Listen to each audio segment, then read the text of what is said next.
Hey guys, praise the Lord. आपका स्वागत है एक नए वीडियो में। आज मैं आपके लिए लेकर आई हूँ एक 1 ईयर बाइबल रीडिंग कैलेंडर।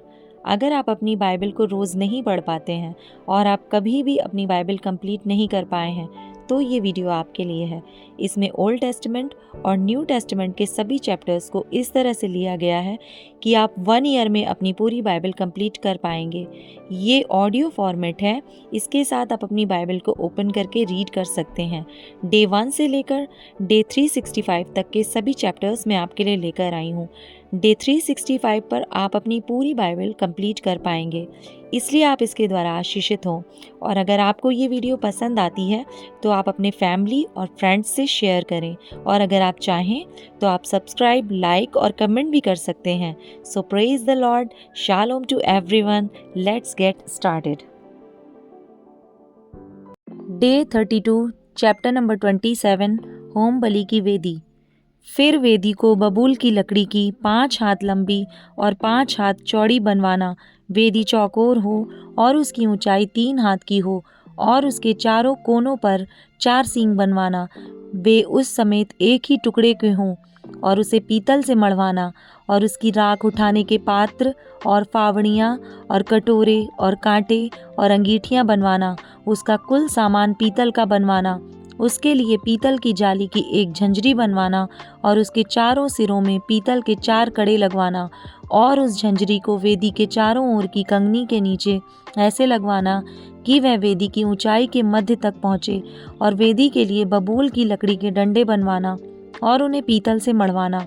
और डंडे कड़ों में डाले जाएं कि जब जब वेदी उठाई जाए तब वे उसके दोनों किनारों पर रहें। वेदी को तख्तों से खोखली बनवाना, जैसी वह इस पर्वत पर तुझे दिखाई गई है वैसी ही बनाई जाए। निवास स्थान का आंगन। फिर निवास के आंगन को बनवाना। उसके दक्षिण की ओर के लिए बटी हुई सूक्ष्म सनी के कपड़े के पर्दे हों। उसकी लंबाई 100 हाथ की हो और एक किनारे पर इतना ही हो। और उनके लिए 20 खंबे बने और इनके लिए पीतल की 20 कुर्सियां बने।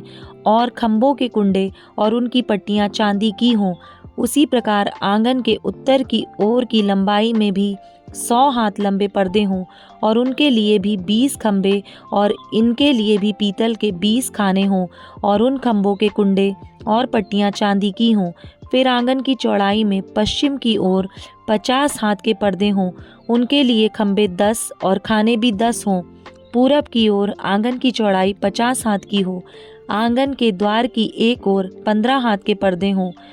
उनके लिए खंबे 3 और खाने 3 हों। और दूसरी ओर भी 15 हाथ के पर्दे हों। उनके लिए भी खंबे 3 और खाने 3 हों। आंगन के द्वार के लिए एक पर्दा बनवाना जो नीले, बैंजनी और लाल रंग के कपड़े और बटी हुई सूक्ष्म सनी के कपड़े का कामदार बना हुआ 20 हाथ का हो। उसके लिए खंबे 4 और खाने भी 4 हों। आंगन के चारों ओर के सब खंबे चांदी की पट्टियों से जुड़े हुए हों। उनके कुंडे चांदी के और खाने पीतल के हों। आंगन की लंबाई 100 हाथ की और उसकी चौड़ाई 50 हाथ की और उसके कनात की ऊंचाई 5 हाथ की हो। उसकी कनात बटी हुई सूक्ष्म सनी के कपड़े की बने और खंभों के खाने पीतल के हों। निवास स्थान के भांति भांति के बर्तन और सब सामान और उसके सब खूंटे और आंगन के भी सब खूंटे पीतल ही के हों। दीपक की देखरेख। फिर तू इज़राइलियों को आज्ञा देना कि मेरे पास दीवट के लिए कूट के निकाला हुआ जैतून का निर्मल तेल ले आना, जिससे दीपक नित्य जलता रहे। मिलाप वाले तंबू में उस बीच वाले पर्दे से बाहर जो साक्षी पत्र के आगे होगा, हारून और उसके पुत्र दीवट सांझ से भोर तक यहोवा के सामने सजा कर रखें। यह विधि इज़राइलियों की पीढ़ियों के लिए सदैव बनी रहेगी। चैप्टर 28, याजकों के पवित्र वस्त्र। फिर तू इज़राइलियों में से अपने भाई हारून और नादाब, अबीहू, एलियाजर और इतामार नामक उसके पुत्रों को अपने समीप ले आना कि वे मेरे लिए याजक का काम करें। और तू अपने भाई हारून के लिए वैभव और शोभा के निमित्त पवित्र वस्त्र बनवाना। और जितनों के हृदय में बुद्धि है, जिनको मैंने बुद्धि देने वाली आत्मा से परिपूर्ण किया है, उनको तू हारून के वस्त्र बनाने की आज्ञा दे कि वह मेरे निमित्त याजक का काम करने के लिए पवित्र बने। जो वस्त्र उन्हें बनवाने होंगे वे ये हैं, अर्थात सीना बंद और एपोद और बागा, 4 खाने का अंगरखा, पगड़ी और कमरबंद। ये ही पवित्र वस्त्र तेरे भाई हारून और उसके पुत्रों के लिए बनाए जाएं कि वे मेरे लिए याजक का काम करें। और वे सोने और नीले और बैंजनी और लाल रंग का और सूक्ष्म सनी का कपड़ा लें। एपोद, वे एपोद को सोने और नीले, बैंजनी और लाल रंग के कपड़े का और बटी हुई सूक्ष्म सनी के कपड़े का बनाए, जो कि निपुण कढ़ाई के काम करने वाले के हाथ का काम हो। वह इस तरह से जोड़ा जाए कि उसके दोनों कंधों के सिरे आपस में मिले रहें, और एपोद पर जो काढ़ा हुआ पटुका होगा उसकी बनावट उसी के समान हो, और वे दोनों बिना जोड़ के हों, और सोने और नीले, बैंजनी और लाल रंग वाले और बटी हुई सूक्ष्म सनी वाले कपड़े हों। फिर 2 सुलेमानी मणि लेकर उन पर इज़राइल के पुत्रों के नाम खुदवाना, उनके नामों में से 6 एक मणि पर और शेष 6 दूसरे मणि पर। इज़राइल के पुत्रों की उत्पत्ति के अनुसार खुदवाना, मणि खोदने वाले के काम के समान।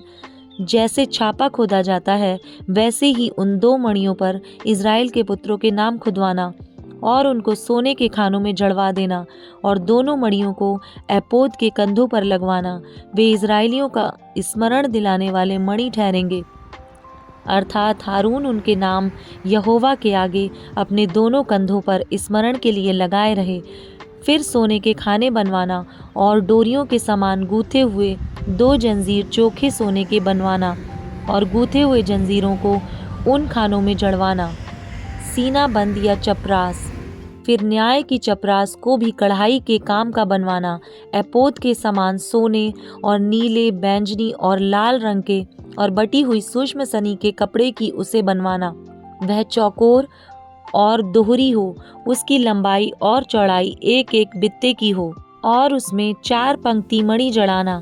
पहली पंक्ति में तो माणिक्य, पद्म राग और लालड़ी हो, दूसरी पंक्ति में मरकत, नीलमणि और हीरा, तीसरी पंक्ति में लशम, सूर्यकांत और नीलम, और चौथी पंक्ति में फिरोजा, सुलेमानी मणि और यशब हो।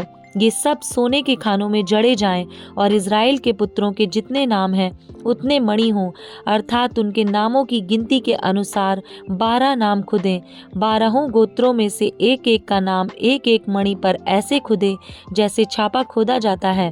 फिर चपरास पर डोरियों के समान गूथे हुए चोखे सोने की जंजीर लगवाना, और चपरास में सोने की 2 कड़ियां लगवाना, और दोनों कड़ियों को चपरास के दोनों सिरों पर लगवाना, और सोने के दोनों गूथे जंजीरों को उन दोनों कड़ियों में जो चपरास के सिरों पर होंगी लगवाना, और गूथे हुए दोनों जंजीरों के दोनों बाकी सिरों को दोनों खानों में जड़वा कर एपोद के दोनों कंधों के बंधनों पर उसके सामने लगवाना। फिर सोने की 2 और कड़ियां बनवाकर चपरास के दोनों सिरों पर उसकी उस कोर पर जो एपोद के भीतर की ओर होगी लगवाना। फिर उनके सिवाय सोने की 2 और कड़ियां बनवाकर एपोद के दोनों कंधों के बंधनों पर नीचे से उसके सामने और उसके जोड़ के पास एपोद के काढ़े हुए पट्टे के ऊपर लगवाना, और चपरास अपनी कड़ियों के द्वारा एपोद की कड़ियों में नीले फीते से बांधी जाए। इस रीति वह एपोद के काढ़े हुए पट्टे पर बनी रहें, और चपरास एपोद पर से अलग ना होने पाए। जब जब हारून पवित्र स्थान में प्रवेश करे तब तब वह न्याय की चपरास पर अपने हृदय के ऊपर इज़राइलियों के नामों को लगाए, जिससे यहोवा के सामने उनका स्मरण नित्य रहे। और तू न्याय की चपरास में ऊरीम और तुम्मीम को रखना, और जब जब हारून यहोवा के सामने आए तब तब वे उसके हृदय के ऊपर हों। इस प्रकार हारून इज़राइलियों के लिए यहोवा के न्याय को अपने हृदय के ऊपर नित्य लगाए रहे। अन्य याजकीय वस्त्र, फिर एपोद के बागे को संपूर्ण नीले रंग का बनवाना। उसकी बनावट ऐसी हो कि उसके बीच में सिर डालने के लिए छेद हो, और उस छेद के चारों ओर बख्तर के छेद की सी बुनी हुई कोर हो कि वह फटने ना पाए। उसके नीचे वाले घेरे में चारों ओर नीले, बैंजनी और लाल रंग के कपड़े के अनार बनवाना, और उसके बीच बीच चारों ओर सोने की घंटियां लगवाना, अर्थात 1 सोने की घंटी और 1 अनार, फिर 1 सोने की घंटी और 1 अनार। इसी रीति से बागे के नीचे वाले घेरे में चारों ओर ऐसा ही हो। और हारून उस बागे को सेवा टहल करने के समय पहना करे कि जब जब वह पवित्र स्थान के भीतर यहोवा के सामने जाए या बाहर निकले तब तब उसका शब्द सुनाई दे, नहीं तो वह मर जाएगा। फिर चोखे सोने की एक पट्टी बनवाना और जैसे छापे में वैसे ही उसमें ये अक्षर खोदे जाएं, अर्थात यहोवा के लिए पवित्र, और उस नीले फीते से बांधना, और वह पगड़ी के सामने के हिस्से पर रहें, वह हारून के माथे पर रहें, इसलिए कि इज़राइली जो कुछ पवित्र ठहराएं, अर्थात जितनी वस्तुएं भेंट में चढ़ावें, उन पवित्र वस्तुओं का दोष हारून उठाए रहे और वह नित्य उसके माथे पर रहे, जिससे यहोवा उनसे प्रसन्न रहे। अंगरखे को सूक्ष्म सनी के कपड़े का 4 खाने वाला बनवाना और एक पगड़ी भी सूक्ष्म सनी के कपड़े की बनवाना और बेल बूटे की कढ़ाई का काम किया हुआ एक कमरबंद भी बनवाना। फिर हारून के पुत्रों के लिए भी अंगरखे और कमरबंद और टोपियां बनवाना। ये वस्त्र भी वैभव और शोभा के लिए बने। अपने भाई हारून और उसके पुत्रों को भी ये ही सब वस्त्र पहनाकर उनका अभिषेक और संस्कार करना और उन्हें पवित्र करना कि वे मेरे लिए याजक का काम करें, और उनके लिए सनी के कपड़े की जंघियां बनवाना जिनसे उनका तंग ढपा रहे, वे कमर से जांग तक की हों।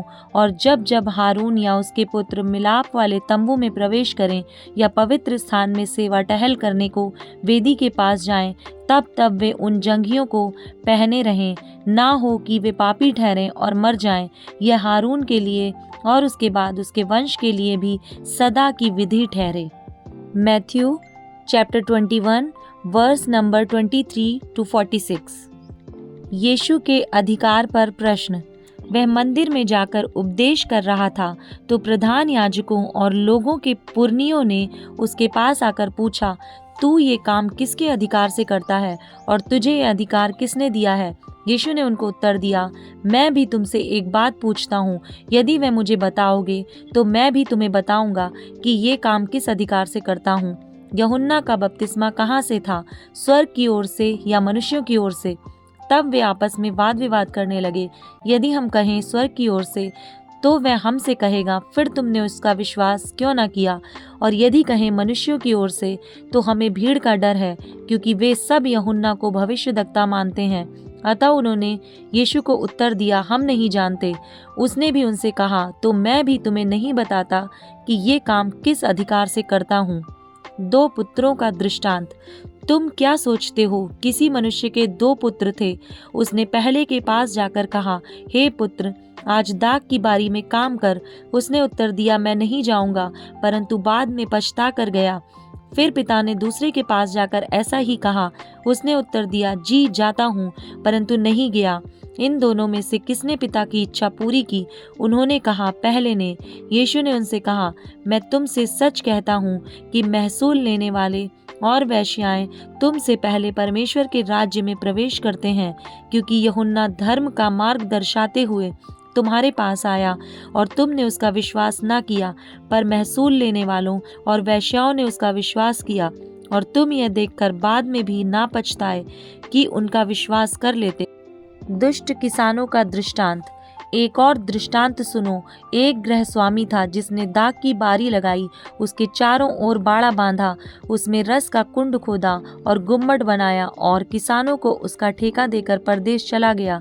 जब फल का समय निकट आया तो उसने अपने दासों को उसका फल लेने के लिए किसानों के पास भेजा, पर किसानों ने उसके दासों को पकड़ के किसी को पीटा और किसी को मार डाला और किसी पर पथराव किया। फिर उसने पहलों से अधिक और दासों को भेजा और उन्होंने उनसे भी वैसा ही किया। अंत में उसने अपने पुत्र को उनके पास यह सोचकर भेजा कि वे मेरे पुत्र का आदर करेंगे, परंतु किसानों ने पुत्र को देखकर आपस में कहा, यह तो वारिस है, आओ इसे मार डालें और इसकी मीरास ले लें।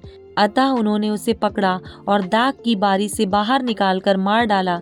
इसलिए जब दाख की बारी का स्वामी आएगा तो उन किसानों के साथ क्या करेगा? उन्होंने उससे कहा, वह उन बुरे लोगों को बुरी रीति से नष्ट करेगा और दाख की बारी का ठेका दूसरे किसानों को देगा, जो समय पर उसे फल दिया करेंगे। यीशु ने उनसे कहा, क्या तुमने कभी पवित्र शास्त्र में यह नहीं पढ़ा, जिस पत्थर को राजमिस्त्रियों ने निकम्मा ठहराया था, वही कोने के सिरे का पत्थर हो गया। यह प्रभु की ओर से हुआ और हमारी दृष्टि में अद्भुत है। इसलिए मैं तुमसे कहता हूँ कि परमेश्वर का राज्य तुमसे ले लिया जाएगा। और ऐसी जाति को जो उसका फल लाए दिया जाएगा। जो इस पत्थर पर गिरेगा वह चकनाचूर हो जाएगा, और जिस पर वह गिरेगा उसको पीस डालेगा। प्रधान याजक और फरीसी उसके दृष्टांतों को सुनकर समझ गए कि वह उनके विषय में कहता है, और उन्होंने उसे पकड़ना चाहा, परंतु लोगों से डर गए, क्योंकि वे उसे भविष्यद्वक्ता मानते थे।